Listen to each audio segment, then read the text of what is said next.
timu varakashi panguva inoyi vobatikana toona kuti voita inonzi aheartbreak pamusoro pekuti after spending mathousands nemamillions vachiuya vachizama kutenga nekubraiba mawar veterans, vabva kuona mawar veterans vamwe vachiaccepta those bribes, but at the end of the day vobva vaenda against vakomana vacho varakashi. Saka pana mashoko atinoona kuti vakomana panguva ino yekubitirirwa vachifunga kuti aiwa vanga vachiwina, but panguva ino yekwauzonyatso kuona reality vanoona kuti hapana kwatiri kuenda.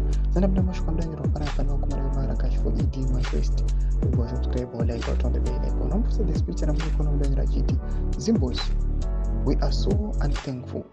Just imagine, after receiving presidential balls both in urban and rural areas, massive construction of roads nationwide, with our lives changing for better, then you hear someone saying at EDG 2030 no to press term extensions kusatenda uroi.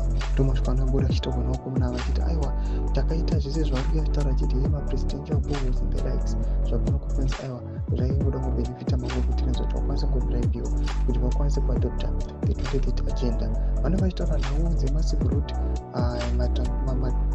constructions emaroads nationwide, vanhu zvari kuuya vachiona kuti aiwa kungori kunguvhara aiwa the massive suffering nekudutiwa kuri kuita maresources, but panapa their shoko ndeyekuti these guys vakanga vaspenda mathousands vachiuya vachivaitira mafavors, they are against their 2030 agenda, they are against their pressers ema-term extensions. Panguva ino yaonekwa kunzi aiwa these guys are now in a show, vachiona kuti zvese zvavari kuzama maefforts avari kuita aiwa ari kungoenda zvavo kune vanhu vasiri kuchatovada zvavo. Tonze mafundo enyu matodi pamusoro pechitiko ichi pinda comment section medu udze mafundo enyu, sana subscribe, like, turn on the bell icon.